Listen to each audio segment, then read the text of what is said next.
Es muy importante saber que tú tienes un deseo en la vida de hacer algo, pero que tú también tienes que escuchar lo que la vida espera de ti. Tú quizás querrías ser novelista y querrías ser el nuevo Murakami, pero la vida te está dando señales de que no es por ahí, de que hay otro tipo de libro o otro tipo de trabajo, otro tipo de cosa donde eres más útil. Y por lo tanto, el Ikigai que tú puedes llevar a cabo es un punto de intersección entre lo que tú quieres de la vida y lo que la vida quiere de ti, y ahí os encontraréis. Una persona que de repente empieza a aprender dibujo o escultura también va a escribir mejor, porque lo que hace es conectar con todo ese inconsciente hundido debajo del iceberg, que es donde hay todo el potencial de una persona. Realmente en estas actividades artísticas, incluso si tienes el talento, tienes que tener mentalidad de maratoniano, porque igual el 10º libro es el que va a gustar y los otros 9 no los quiere nadie. Hola a todos, muchas gracias por estar un día más con nosotros. Hoy tenemos a Francesc Miralles. Muchísimas gracias por estar aquí con nosotros, Francesc. Un Soy placer muy grande y nada, aquí estamos para hablar de lo que te parezca y con muchas ganas de conectar con las personas que nos estarán viendo a través de este podcast fabuloso. sí, te sigo personalmente, tu trayectoria. Soy fan de muchos de tus libros, pero sobre todo de Ikigai. Hoy voy a profundizar un poquito en esto, pero me gustaría sobre todo saber un poquito, Francesco, cómo llegaba hasta aquí, ¿no? Como preguntamos a todos los personajes que están con nosotros en el podcast, cómo surgió la idea, ¿no? Y cómo empezó todo, ¿no? Cómo empezó Francesc en el mundo de la escritura, ¿no? Sí, mira, yo no era una persona que de pequeño pensara que iba a ser escritor, aunque la verdad que viéndolo en retrospectiva tenía facilidad, o sea, era muy mal estudiante, suspendía 4 o 5 asignaturas por trimestre, incluido gimnasia, Bueno, pero cuando había una redacción, ¿no? Que decían, bueno, las vacaciones o vuestros abuelos, pues yo en 20 minutos había terminado, igual los otros estaban ahí pues dándole al lápiz hasta el final de la hora. Pero recuerdo haber escrito mucho entre los 14 y los 17 años, pero sin la menor sospecha de que yo tenía un talento para esto o que iba a escribir en el futuro. Yo en aquella época pensaba que me dedicaría a la música y la ilusión que yo tenía era componer bandas sonoras de películas. Y es lo que hacía. Cuando ya tuve 19 años empecé a trabajar, compré un piano a plazos, entonces grababa muchas piezas en cassettes, tenía cajas de zapatos llenas de cassettes y ni en mis sueños más delirantes pensaba que yo escribiría jamás un libro. porque son dos disciplinas muy distintas y muy complejas, que opino que las dos ya debes tener una predisposición genética por ellas, ¿no? Lógicamente se pueden entrenar, pero lo que es la escritura, no todo el Sí, mundo puede ser escritor. bueno, yo tengo la teoría porque además con el piano yo no he hecho, sí, he grabado discos con bandas y cosas.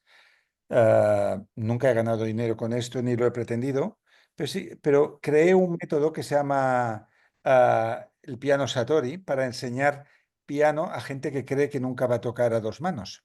Y lo que me he dado cuenta es que cuando tú abres el grifo de cualquier vía artística, sea tocar el piano, pintar, hacer fotografía, escribir, lo que sea, se abren el resto de grifos. Por lo tanto, una persona que de repente empieza a aprender dibujo o escultura también va a escribir mejor, porque lo que hace es conectar con todo ese inconsciente hundido debajo del iceberg, que es donde hay todo el potencial de una persona. Entonces, a la que empiezas a activar esa capacidad de crear, eres más creativo en todo, en los negocios, en tus conversaciones, a la hora de tener ideas disruptivas, ¿no? Entonces, por eso, bueno, yo empecé con el piano, tenía mucha facilidad. Por ejemplo, yo soy un mal pianista. Tampoco tengo mucho sentido del ritmo. Siempre me acelero un poco, me dicen, pero tenía mucha facilidad para componer. O sea, yo me sentaba media hora y componía un tema. Y eso lo que me ha ayudado después es a tener lo que en publicidad se llama afluencia, que te dicen, oye, ¿puedes escribir un artículo de tal tema? Pues yo me pongo y sale solo, como si ya existiera, ¿no? Entonces, bueno, son artes que son muy diferentes, pero que están interconectadas en el sentido que conectas con algo que ya llevas dentro y que todo el mundo tiene, ¿eh? Y que lo expresará mejor de una manera o de otra, pero todo el mundo es creativo. No he conocido nunca a nadie que no sea creativo. No, hay que entrenarlo, ¿no? Y tener a veces un poco la valentía de tirar por ahí. Porque ¿en qué momento decides escribir? Porque te dedicaste a la Sí, música. mira, yo te diría que más que valentía hay que tener, pero más que valentía, la clave de todo es tiempo. O sea, todo al final, nuestra vida es como un tren que pasa por los raíles del tiempo. Entonces, si tú siempre estás en lo que decía Stephen Covey, de en lo urgente, en lo inmediato, en lo que es importante para los demás, pero no para ti, entonces nunca vas a tener tiempo para lo importante, que puede ser algo que tú quieres desarrollar. Entonces, mucha gente que podría escribir y que desea escribir o que quiere hacer otra cosa, no lo hace porque lo pone al final de la lista. Dice, bueno, cuando termine esto y cuando termine el otro y cuando se acabe tal, pero la realidad y la gente que trabaja en negocios más o menos creativos lo sabe, que los encargos y las urgencias nunca terminan. Tú acabas una y ya te está esperando la siguiente. Por lo tanto, en algún momento te tienes que plantar y decir, voy a hacer esto. Yo, mira, en mi caso, lo que me llevó a la escritura fue haber estudiado filología alemana, por un lado, y por otro, el hecho de que enseguida que terminé la carrera ya me dieron trabajo como traductor de libros. Entonces empecé a traducir libros que venían de Alemania, de temas de espiritualidad, de psicología, de autoayuda. Y después de un par de años traduciendo libros, me dieron trabajo de editor. Y traduciendo y editando libros pensé, uff, qué aburrido es este texto. ¿Por qué dice en 40 páginas lo que se podría decir en dos? Y esto es una repetición. Entonces, yo empecé como a figurarme cómo haría yo un libro de ese tema si fuera yo quien lo escribiera, ¿no? Entonces, de libros que estaban, en mi opinión, mal planteados, empecé a imaginar cómo podía ser el libro perfecto. Y de hecho, trabajando ya como editor, me acuerdo que tuve una idea de un libro que tenía 99 páginas, 99 capítulos, y cada capítulo resumía un libro entero. Y entonces lo propuse a la editorial lo compró, lo firmé con seudónimo y ese libro fue el libro más vendido de la editorial durante 10 años. Entonces, a la escritura llegué por aquí, ¿no? O sea, desde el punto de vista técnico, observando qué era lo que se escribía y qué se publicaba, pensé, esto se podría hacer de otra manera y al final lo hice, ¿no? Curioso, ¿no? Un libro muy, muy disruptivo, ¿no? 99 capítulos, 99 Sí, diferentes. de página y media cada uno. Y con ese libro además pasaron cosas mágicas, porque era un libro escrito bajo seudónimo. Y el libro se editó durante 10 años en muchos formatos. En Trade, que se llama, que es el libro que no es de bolsillo, el típico que hay en librería, en bolsillo, en mini, con tapadura, sin tapadura. Incluso una revista lo vendió, bueno, lo dio como regalo, no sé si en Navidad, en todos los kioscos de España. Y yo cuando tenía 19 años, iba a la universidad, estaba enamorado de una chica que no me hacía caso, pero que era una buena amiga, y yo acabé yendo a su boda y luego le perdí la pista durante 15 años. Y un día ella me llamó y me dijo, oye, que soy yo, ¿qué tal? A ver si nos volvemos a ver. Entonces nos fuimos a un café y dice, mira, te voy a regalar mi libro favorito, lo tengo siempre en la mesita de noche. Y me dio un librito pequeño, envuelto en papel de seda, lo abrí y era mi libro. Espectacular, Ella no, ¿no? ella no sabía que era mío porque tenía un nombre alemán, donde se firmaba como el autor. ¿Por qué? ¿Pero? ¿Por qué pusiste un seudónimo? Sí, eso es un tema que es interesante. En aquella época, estamos hablando del año 2000 o del año 99 prácticamente. En aquella época no había libros prácticamente de autores con nombre español. Lo que había en este sector de los libros de autoayuda, desarrollo personal, eran autores anglosajones o alemanes o básicamente estos dos lugares. Entonces, que alguien que se llame Juan Pérez o Francesc Miralles firmaba un libro, parecía como que el libro no sería tan bueno que uno que lo firmara Michael J. Williams, ¿no? Lo que fuera. Entonces, y además yo trabajaba de editor y quería separar mucho lo que era mi trabajo al otro lado de la barrera de lo que era un libro, que es el mundo de la autoría. Entonces, puse un nombre alemán a ese primer libro. Entonces eso también me daba la libertad de poderlo hacer a mi manera, como si yo fuera otra persona. Y de hecho, el tema de los seudónimos siempre se ha usado en la literatura, ¿eh? George Sand, pues muchas autoras en épocas en las que había una discriminación por el hecho de escribir a una mujer se ponían nombres de hombre. y muchos artistas del mundo de la música no llevan su verdadero nombre también. Entonces era como una marca que me mantenía a mí en el anonimato y que me permitía hacer muchas cosas. Y ahí me imagino que fue el punto de partida que te dio o te confirmó se me da bien, ¿no? Porque tenías, me imagino que tenías referentes, ¿no? Bueno, digamos que cualquier arte, cualquier cosa que tú quieras hacer, es lo que decía Malcolm Gladwell en el libro Fuera de serie, es la regla de las 10.000 horas. Entonces, yo llevaba muchísimo tiempo, no sé, leyendo para la carrera de filología y luego me traduje con, no sé, como 30 o 40 libros, un montón en poco tiempo. Cada mes estaba traduciendo un libro y corregí otros 100. Entonces llega un momento en que siempre ves los mismos fallos y que coges una soltura y luego, lógicamente, el primer libro, pues me resultó más difícil escribirlo, pero cuando has escrito 30 o 40 como le digo yo a un amigo mío, si el libro que yo tengo que escribir es de psicología o es de temas de bienestar, lo escribo con la neurona de guardia, es que me sale solo. Me siento y va más rápido mis dedos que mi pensamiento incluso. ¿Cuántos libros llevas? No los he contado nunca porque, mira, cuando trabajaba de camarero, en mi época de estudiante, había un señor que venía siempre a la barra en un bar de Barcelona, del barrio gótico, que nos decía, el buen bebedor no cuenta las copas que se toma. Yo te diría que el escritor prolífico tampoco. Yo creo que yo haya participado de diferentes maneras, ¿no? Con mi nombre, con seudónimo, en coautoría, mm, libros para niños, para jóvenes, ensayo, libros donde yo he hecho de negro literario, una palabra que es casi políticamente incorrecta en español, que en inglés es ghostwriter. Igual he participado en 100 libros y siendo prudente, seguramente más, porque cada mes estoy entregando algo, mío, de otro, estoy editando. Pues Francesc, has hecho 100 regalos, porque personalmente es el Muchas mejor regalo que gracias. me puede, es el mejor regalo que me pueden hacer. Me fascina leer. Me parece complicadísimo poder escribir. Ese es el otro Bueno, tema, ¿no? Pero me fascina cuando encuentro un libro que me gusta. Tengo que decirte que últimamente me cuesta más, ¿vale? sí, Encontrar porque a libros medida que que... me apasionen, ¿eh? No, eso es lo que sucede, es un tema adaptativo. A medida que uno lee mucho, la capacidad de sorpresa mengua. Pasa lo mismo que con viajar. Mm. Estoy seguro que tú recuerdas el primer viaje que hiciste por tu Sí. cuenta.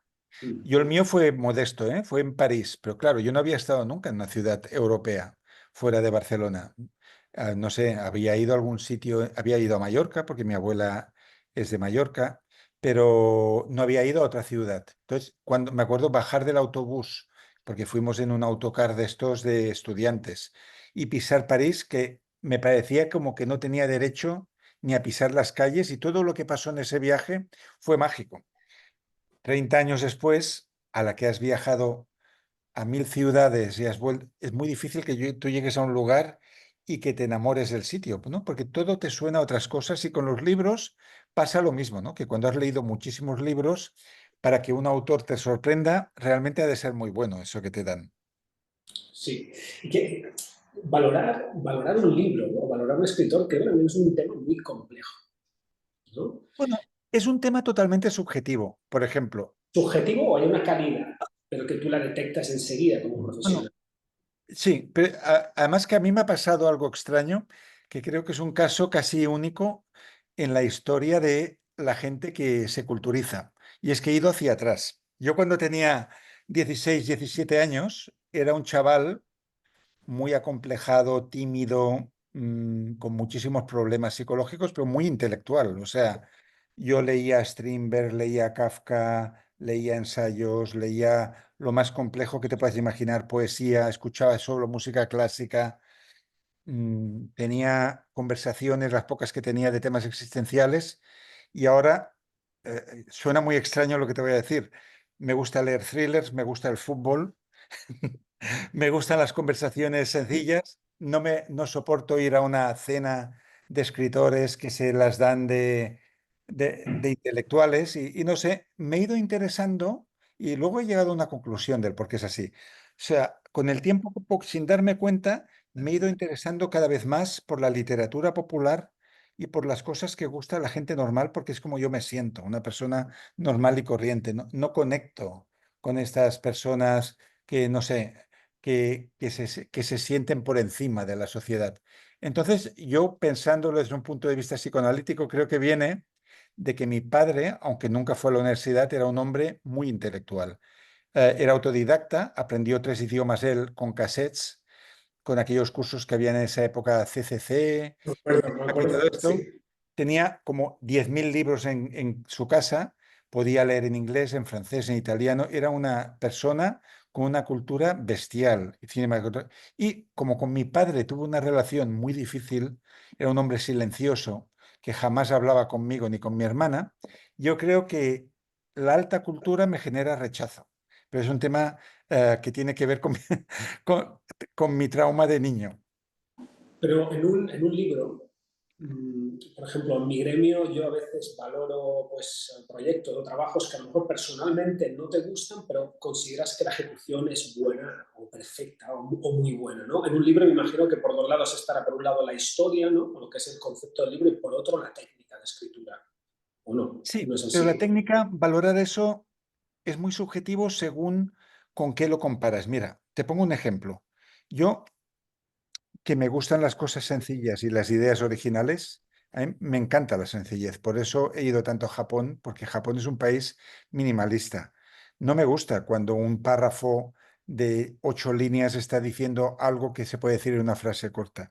Entonces, yo uno de las novelas así inspiracionales mejor planteadas y más ocurrentes que he leído en mi vida es La Biblioteca de Medianoche, de Matt Haig, que es un libro que fue premio Goodreads, lo cual quiere decir que los lectores de todo el mundo que se conectan a esta plataforma lo eligieron como el mejor libro, cosa que es muy difícil.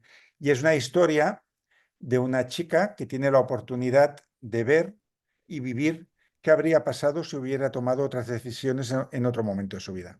Pues a mí este libro me parece espléndido por la idea y el concepto. Yo hoy hablaba de este libro aquí en la India, que es donde estoy ahora, con una editora y me dijo que ese libro es la basura más grande que ha leído en su vida, por lo mal escrito que es, por lo infantil que es. O sea, imagínate, o sea, a la hora de juzgar, podemos juzgar de manera objetiva un edificio, si está bien construido, pero un libro depende de con qué lo compares o cuál sea la prioridad tuya, si es la simplicidad, si es la riqueza semántica, si es, no sé, la sutileza. Algo que para uno es una maravilla, para otro es un horror, ¿no? Y volviendo un poco atrás, cuando tú escribes este libro, que es un total éxito, a partir de ahí empieza tu carrera, un poco tu trayectoria como escritor, ¿no?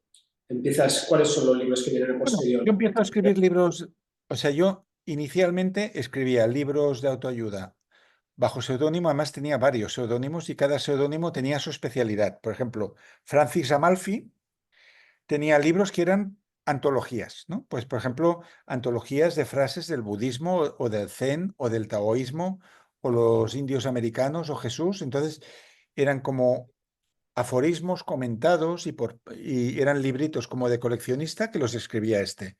Gottfried Kerstin, que tenía nombre alemán, hacía libros más psicológicos. Tenía un nombre femenino, Ruth Berger, que hacía libros de gatos y otras cosas. Entonces, tenía como diferentes pen names y cada uno hacía sus cosas.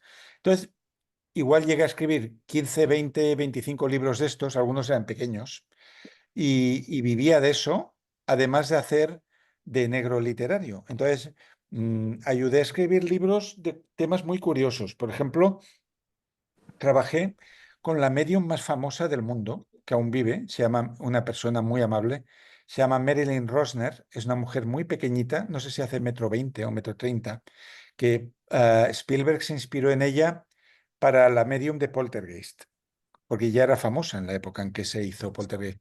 Y esta mujer, que es canadiense, una editorial española quería que escribiera un libro sobre su visión del espiritismo, de la vida después de la muerte, todo esto, porque ella cuando va de gira lo que hace es llena un auditorio y en ese auditorio lo que hace es que se va paseando entre la gente y va viendo los muertos que tienes tú al lado. Entonces te diría, mira, hay un hombre muy alto detrás de ti y me dice que sabe lo que tú has sufrido este último mes, etcétera, ¿no? Entonces, yo fui de gira con esta mujer sin creer en nada de todo esto y pude asistir a un montón de sesiones y ver cómo trabaja una medium. Pues para mí eso fue un regalo. O sea, me pagaron por el trabajo y además me trató muy bien esta persona, era muy cariñosa conmigo, pero además disfruté de estar en lugares donde normalmente no estaría y viendo trabajar a alguien que normalmente no verías trabajar. Y creo que la primera vez que hice de negro literario fue de una economista, Mercè Sala, que fue la primera mujer que dirigió la Renfe y luego el Metro de Barcelona. Y también fue muy interesante saber su visión del liderazgo femenino. Entonces, yo recuerdo con mucho cariño mi época de negro literario, porque al final lo que hacía era poner en cristiano, en negro sobre blanco, cosas de personas que saben un montón sobre algo. Entonces, yo, que además soy muy curioso y que me encanta preguntar a la gente, pues me lo pasaba bomba con estas mujeres, vaya. Es súper interesante. A mí la curiosidad me viene con el libro, ¿no? Pues cuando capto un libro, ¿no? Cuando te decía que es un regalo, pues toda esa información, creo que también es curiosidad nutrirme de eso, la verdad que es que me encanta, disfruto con ello. Y en cuanto a la medium, ¿cambió tu percepción o seguiste pensando lo mismo que antes de Mira, llegar? es curioso. Esta medium, que es una persona encantadora y que además me cogió mucho cariño y me decía, a partir de ahora tendrás que venir siempre tú. Yo creo que ella supo separar muy bien lo que era su trabajo como medium de su relación conmigo que escribía un libro. Porque, mira, una cosa curiosa es que cuando yo empiezo a trabajar con ella, 2 semanas antes ha muerto mi madre, que era la persona de este mundo con quien yo estaba más unido, porque con mi padre tenía muy poca relación, con mi madre tenía una relación muy íntima. Y ella, que veía muertos en todas partes, a mí nunca me dijo, sé que tu madre ha muerto y está aquí. Igual lo vio y no lo dijo, o igual no lo vio, ¿sabes? Entonces yo estaba muy interesado en esta gira en saber si vería algo paranormal, porque realmente yo no creo en estas cosas, no creo en la vida después de esta. Y lo que puedo decir son que vi dos cosas que como mínimo me hicieron dudar. Una de ellas es la siguiente. Tú sabes que un smartphone, por toda la energía que gasta en la pantalla, un iPhone, si se agota la batería, eso no lo despierta ni Dios. Hasta que no lo cargas, es imposible que eso vuelva. Pues yo hubo una de esas charlas que fui con el teléfono poco cargado y a la media hora se quedó en negro, ¿no? O sea, grabé 20 minutos, pero no pasaba nada porque la charla era más o menos igual. Había grabado la del día siguiente, ha pasado, la grabaría Y yo siempre que terminaba una charla me acercaba a ella y la felicitaba. Y fue acercarme a ella, cogerle la mano y ¡prup! Se cargó el teléfono en el bolsillo un 10% y se volvió a encender. Eso no sé si lo podríamos llamar paranormal o no. Segunda cosa, en toda aquella gira, cuando yo iba a la habitación del hotel, eran días muy largos porque a veces íbamos a ferias, íbamos a varios sitios. Yo siempre soy bastante desordenado y cuando me iba a la habitación me metía en la cama, tiraba mi ropa y mis cosas y mis papeles como en el escritorio que había en la habitación y recuerdo todos aquellos días, solo me ha pasado aquella vez, que yo estaba en la cama, iba oyendo como caían objetos de la mesa. Oye, cataclac, digo, mira, el boli cayó. Al cabo de 5 minutos, ¡boom!, la libreta. Entonces iban cayendo cosas, pero nunca podré saber si era por el propio desorden que se iba moviendo lentamente o que realmente estaba cargada la energía con algo más y había un poco de poltergeist ahí. Esto casi no lo he contado en ninguna entrevista, ¿eh? Curioso, ¿eh? No, curioso, Por pero eso te bueno, veo digo que que yo en ese trabajo lo pasaba muy bien, lo pasaba muy bien. y te nutres de personas que saben mucho de un tema en concreto, lo que has dicho, ¿no? Y ahí pues De crear una... personas que suelen ser muy amables. Muchas de ellas me decían, oye, ¿por qué no firmamos el libro de los dos? Y decía, no, es que no quedará bien. ¿Qué pinto yo en un libro de esto, no? Pero luego te ponían en los agradecimientos. Por ejemplo, trabajé con el doctor Stevie, ¿no? Y él siempre que da una charla dice, bueno, que sepáis que los libros no los escribo yo, ¿eh? Yo lo que hago es visitar y doy la teoría y hay otra gente que hace eso. Pues yo te conocí por Ikigai, como me imagino que Muy muchos, bien. ¿no? Me fascinó el concepto, propósito de vida. Voy muy, muy en línea con eso. Creo que sin esto es imposible funcionar o avanzar o al menos disfrutar un poco de la vida, ¿no? Y del proceso. ¿Y cómo empezó? ¿Cómo surge la idea de Ikigai? ¿Cómo llegas Claro, ahí? piensa que cuando yo escribo Ikigai con Héctor García, quizás he escrito antes 40, 45 libros y he tenido tres o cuatro con mucho éxito ya.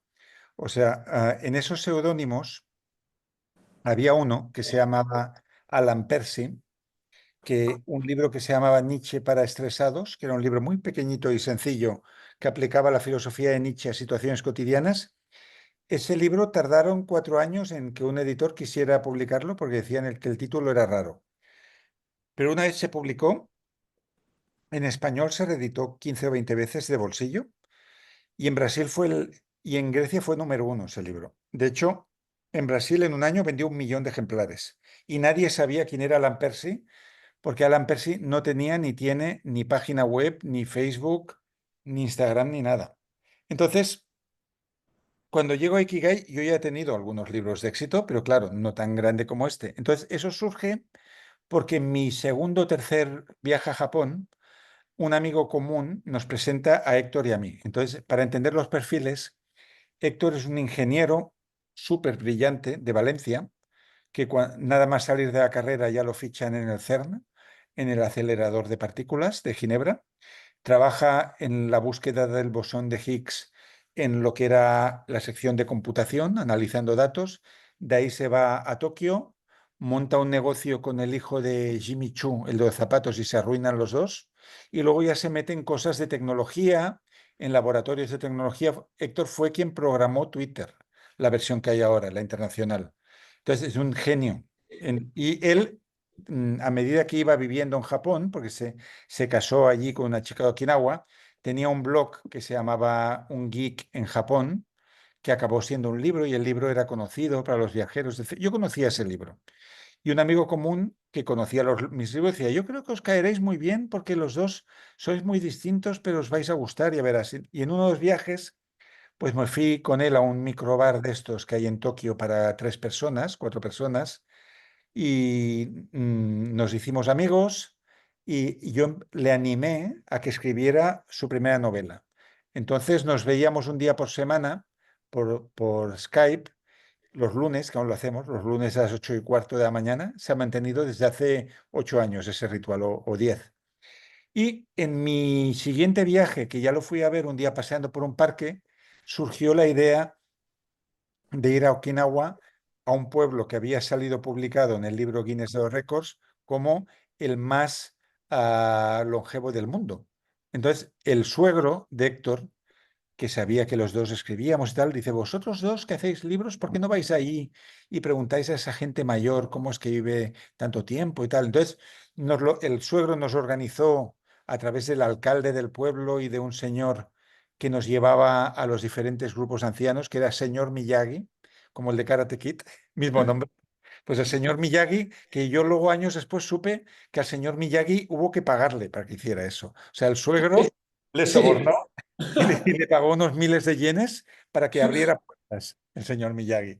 Pues nos fuimos a entrevistar como a un centenar de ancianos y transcribí, claro, quien sabe japonés y dialecto de Okinawa además es Héctor. Entonces por las noches transcribíamos y fuimos montando el libro y dijimos, bueno, hagamos un capítulo de Víctor Frankl porque esto tiene algo que ver con la logoterapia, hablemos de Shoma Morita, vamos a hablar también de Flow. Entonces fuimos montando el libro con cero expectativa. Pensábamos, bueno, este libro es que igual el contrato que nos hicieron, normalmente cuando llegas a autor profesional, siempre firmas el contrato antes de escribir el libro y cobras un pequeño anticipo.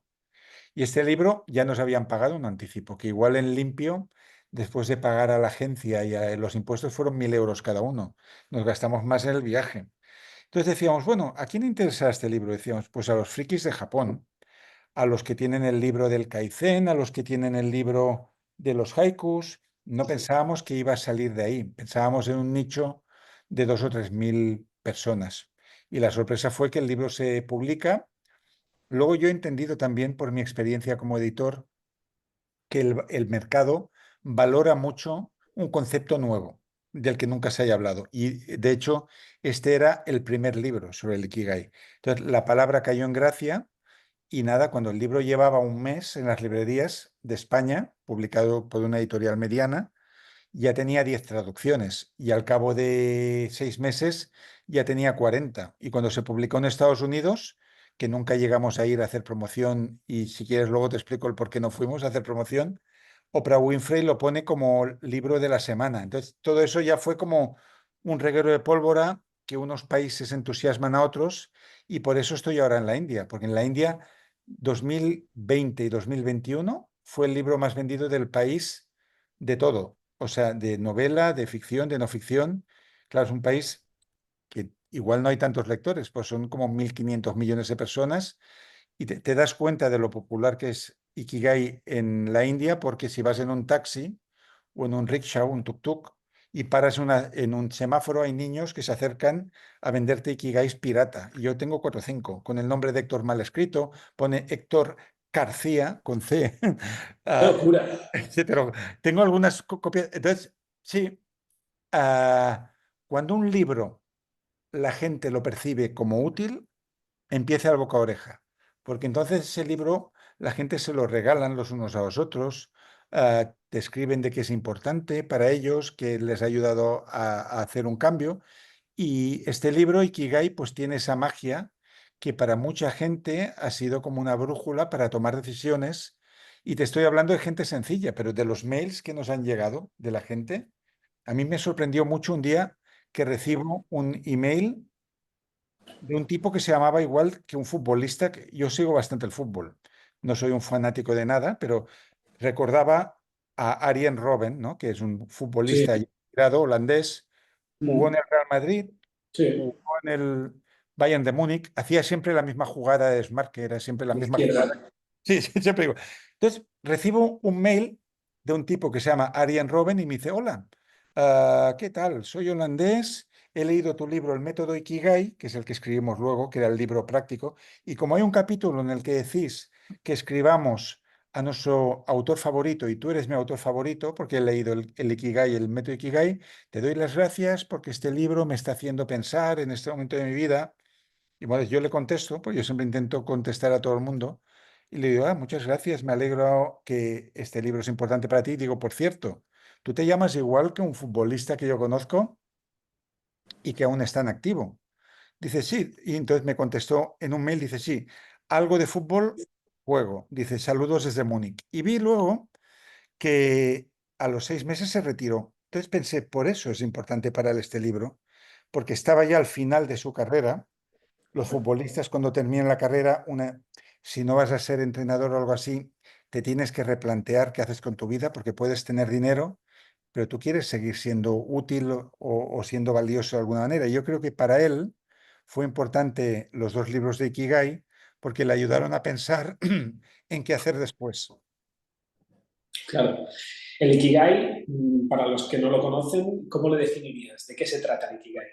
Mira, podemos definir la palabra, ¿no? Que se puede traducir como propósito de vida, razón de ser, de manera más libre como el motivo por el que te levantas de la cama. O sea, el Ikigai sería ese motor, ¿no? Ese centro de ilusión que tú tienes y que te impulsa hacia adelante cuando te levantas de la cama. Por eso le hicimos esa traducción también. La persona que tiene un Ikigai, aunque pueda tener días menos buenos o malos directamente, siempre hay algo que tira de ella. Entonces, eh, ¿cómo se identifica el Ikigai que puedes tener? ¿Cómo saber cuál es tu misión en la vida? De diferentes maneras, pero yo diría que una manera bastante intuitiva es el autoconocimiento en el sentido de saber cuáles son tus talentos, porque cada cual tiene el suyo. Hay gente que es muy buena analizando datos, sintetizando cosas. Hay gente que es muy creativa y esa gente creativa puede generar ideas, tener afluencia, como llamábamos antes, ¿no? Hay quien es un conector de personas, hay quien es muy bueno comunicando. Entonces, tú primero examinas tus dones, qué es lo que se te da bien hacer, y a partir de ahí cuando ya sabes cuál puede ser tu fuerte, tu elemento, que dice Ken Robinson, dices, bueno, ¿y eso cómo lo pongo yo al servicio de la humanidad? ¿Cómo puedo entregarlo al mundo? Y a partir de ahí, pues es un camino de prueba y error, ¿no? Yo, por ejemplo, sabía que escribir se me daba bien y además los libros primeros que escribía con seudónimo funcionaban. Pues fui escribiendo diferentes cosas por ejemplo, las novelas que escribía, muchas de ellas pasaban desapercibidas. Hubo una novela que yo pensaba que era lo mejor que había escrito en mi vida y nunca recibí ningún email de nadie que la hubiera leído.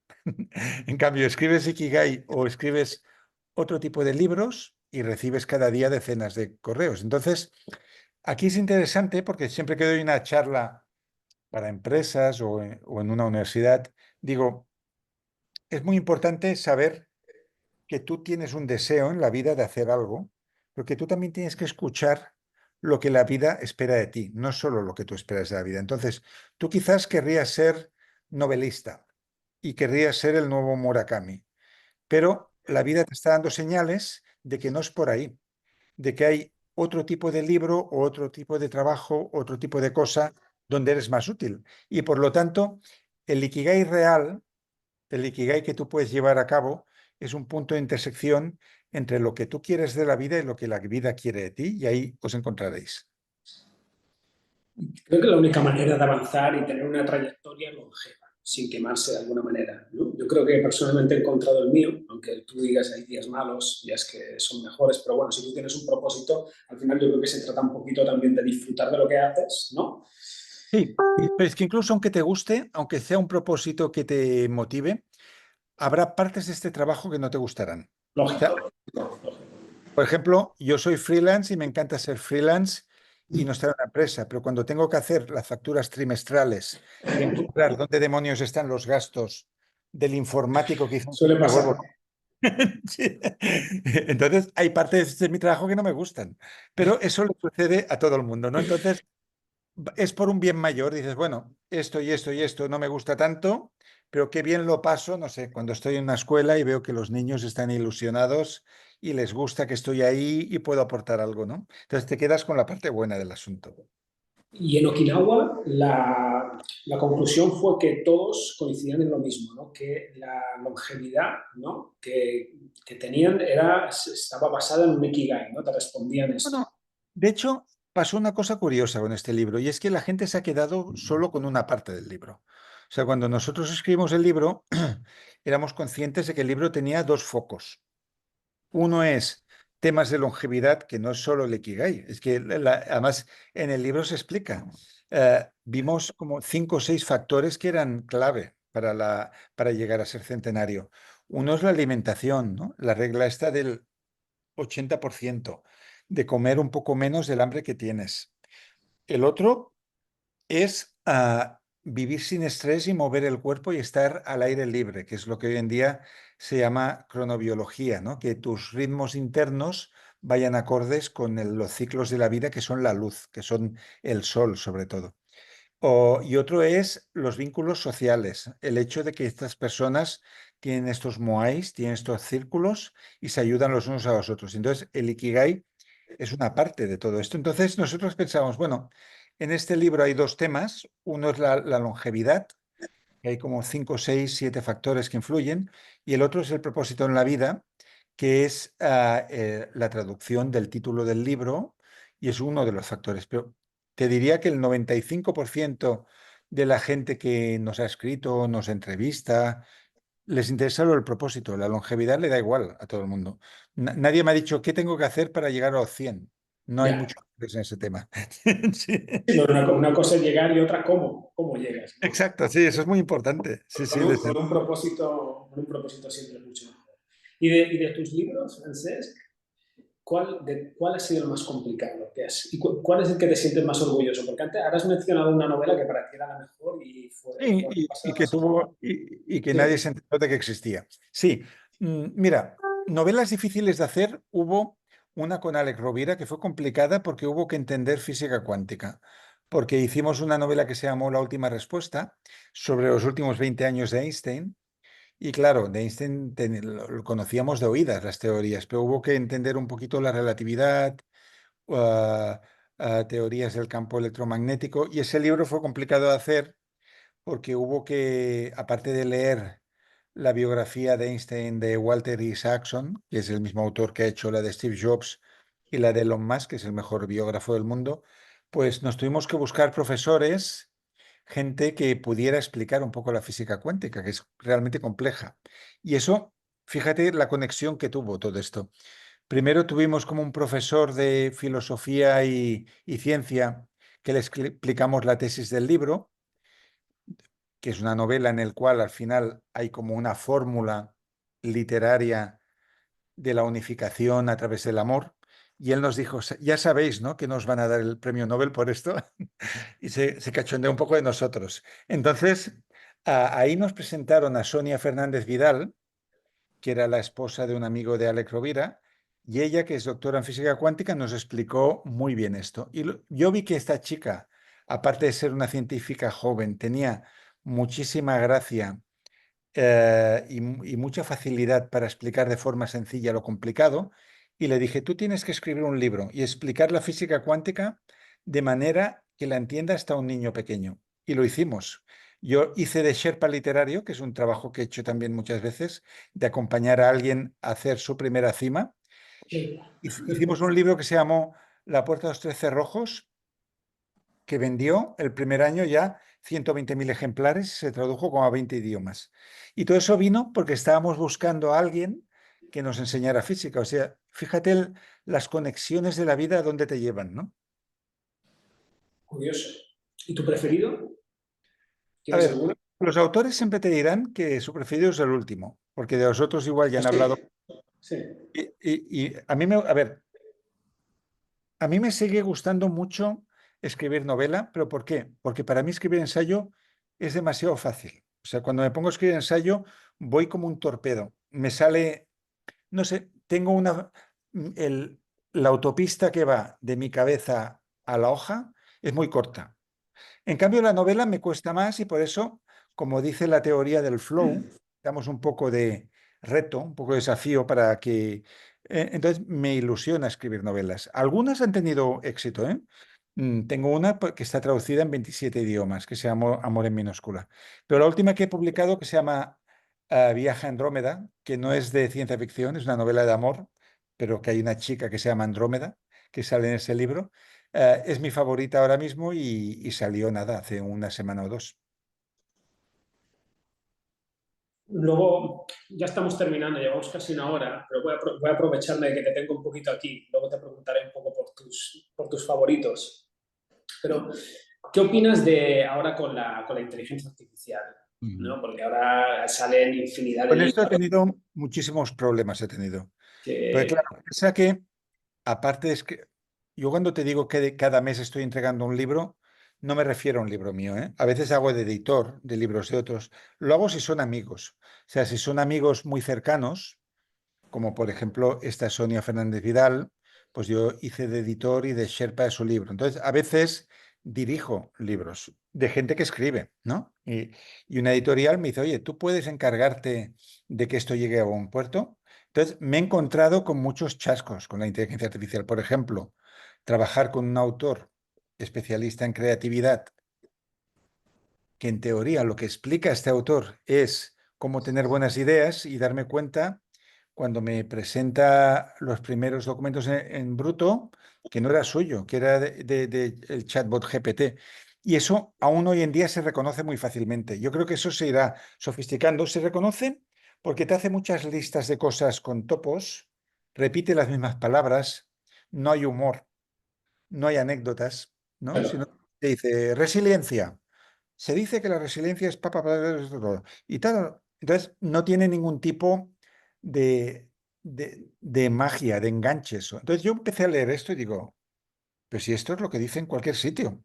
Y estamos intentando hacer un libro que rompa con la pana. Entonces, yo le pregunto a eso, oye, pero esto yo no lo reconozco en ti. Dice, no, bueno, le he dado al chat GPT, creo que como punto de partida, digo, no, digo, justamente lo peor que puedes hacer es usar la inteligencia artificial como punto de partida. Lo puedes usar al final. ¿Por qué? Porque además Héctor García es uno de los programadores de la inteligencia artificial, que la han hecho entre miles de personas a lo largo de muchos años. Y va por probabilidad.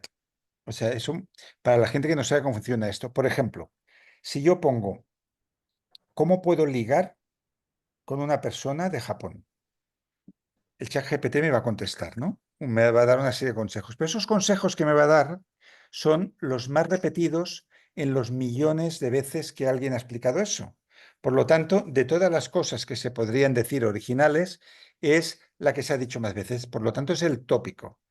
Por lo tanto, si tú montas un índice con lo que te dice el chat GPT, te va a salir lo que está ya en todos los libros. Y lo que quiere el editor, coño, perdón, es lo que no se ha dicho aún. Entonces yo ahí me enfado con los autores. Digo, úsalo al final, porque quizás el libro no está suficientemente bien escrito y lo pasas por el chat GPT y te corrige repeticiones, pero si lo usas al principio, ya nos quedamos sin ideas. Entonces, eso me ha sucedido con muchas personas. Por ejemplo, te pongo un segundo ejemplo. Ah, un autor de relumbrón tenía que hacer un prólogo, ¿vale? De un libro de ciencia. Yo leo el prólogo y era palabras vacías. Digo, pero esto no dice nada. Y digo, oye, ¿qué prólogo es este? Y dice, no, dice, he puesto, haz un prólogo sobre este tema a la manera de Carl Sagan. Entonces, bueno, ya ves a Miralles reescribiendo todo el prólogo y diciendo cosas porque el prólogo no decía nada. Sin duda esto va a cambiar, ¿eh? Porque esto es una tecnología en constante evolución que llegará un momento en que será disruptiva y el chat GPT te va a contar un chiste y te vas a reír. Pero a día de hoy, mientras grabamos esta entrevista, no lo hace. Es decir, a ti te pueden contratar pues, para, digamos, editar de alguna manera Sí, pero si me pasan textos hechos por el chat GPT, lo descartas. ni que me paguen una fortuna, no, no quiero corregir. Es más, yo lo he usado muy pocas veces, el chat GPT, pero me obsesioné con un autor francés que me gusta leer porque escribe thrillers muy entretenidos y es muy diferente a todos, se llama Guillaume Musso. Entonces pensé, voy a ver qué tal va el chat GPT ni que sea para la búsqueda bibliográfica. Y le puse, ¿puedes decirme cuántos títulos hay de Muso en español y quién los publica? Entonces se equivocó de 10 en 6 de los títulos, me los puso como en francés y puso que todos eran de Planeta, cuando solo son 3. Pues no quise corregirle. Yo sabía de qué editoriales eran. No quiero entrenar a la máquina, o sea, que la entrene otro. Tú lo detectas enseguida. A ti te llega un texto y enseguida lo ves. Enseguida sabes que... Entonces, a mí, si yo tengo que hacer algo y me mandan un texto así, dejo de trabajar, porque pienso que este país ya tiene un problema. No, no es este país. La cultura mediterránea tiende a la pereza y a la vagancia. Es un tema de clima, que es más caluroso dentro de Europa, que es más frío. Bueno, entonces, si ya tendemos a la vagancia, yo el primero, y encima creemos que dándole al botón vamos a ser más listos que nadie y nos lo sacamos de encima y a nadie más se le va a ocurrir, lo que va a pasar es que el próximo editor que quiera un libro de creatividad ya no se lo encarga a esta persona, sino que se lo va a encargar al ChatGPT y no te pagará. Entonces al final te cavas tu propia tumba. es así como dices. ¿Y cómo se rentabiliza, ¿no? El escribir? Porque hemos hablado del Ikigai, ¿no? Hemos hablado, al final es un propósito, tú quieres escribir, no a todo el mundo que quiere escribir le va a ir tan bien como tú. Al principio, como hemos hablado al principio un poco, he hecho referencia a la valentía. Creo que Sí, tienes que tener tiempo, pero para tener tiempo muchas veces tienes que ser valiente, ¿no? Y sí. descartar Mira, a otras... mí, como autor del Ikigai, mucha gente me ha pedido una consulta, amigos de amigos, de gente que quieren dejar sus trabajos para hacer su Claro, sueño. Entonces, pues, sí, yo lo que les pregunto siempre es, ¿cuáles son tus gastos mensuales? Porque es muy diferente a alguien que está pagando hipoteca que alguien que vive de nómada digital con el portátil y puede vivir en cualquier parte del mundo. O si tienes hijos y estás pagando escuelas, muy diferente eso que alguien que igual vive con muy poquito, porque hay gente que puede vivir con casi del aire. Y les pregunto cuántos ahorros tiene. O sea, me interesa saber esta persona cuánto tiempo puede aguantar. Si me dice que puede aguantar 2 años y va a tardar 3 meses en hacer un libro y tiene ciertos controles, y le digo, oye, pues deja tu trabajo e inténtalo. Si esto sale mal, tendrás tiempo de reaccionar. Si veo que es alguien que está totalmente pillado, pues entonces lo que se propone es un plan de transición, de ir dejando poco a poco esa actividad, ir liberando cada día 1 hora, 2 horas, ir construyendo tu próximo yo, tu próximo propósito hasta que llega un momento en que puedes cambiar una cosa por la otra. Eso un amigo mío que se llama Vicente Ferrio y tiene un libro sobre esto, lo llama emprendimiento a tiempo parcial, que quiere decir que tú tienes un trabajo fijo, quizás trabajas en un banco, o eres profesor de una escuela, o eres funcionario, pero tienes un emprendimiento parcial de 2 horas al día donde vas construyendo, no sé, lo que tú has soñado hacer, tu startup, tu startup, estás formándote a distancia para estudiar psicología o lo que sea, ¿no? Entonces llega un momento en el que este emprendimiento parcial ha madurado y puede sustituir a lo que era el trabajo fijo. Sí, es complejo, pero se puede, para un ajeno, uno que no está muy, Sí, muy familiarizado. el problema con los temas artísticos, y has mencionado el escribir, pasa lo mismo, mira, con la escritura, con la música, con la pintura y todas estas artes pasa lo mismo que con el fútbol, ya que hemos hablado de fútbol antes. Muy A ver, poquito llegan. fútbol puede jugar cualquiera, y si tú vas a una plaza de cualquier sea, hay mucha gente jugando.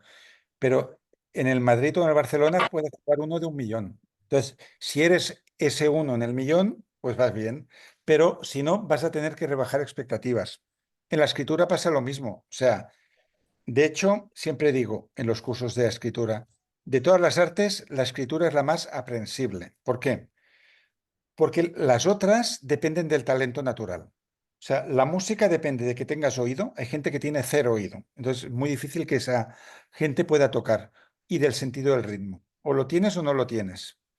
El dibujo depende de unas cualidades innatas que ves niños de 4 años que pintan de maravilla y gente de 50 que no puede hacerlo con un canuto, porque es como tu imaginación se traduce en un plano que es un papel. Pero escribir todos escribimos.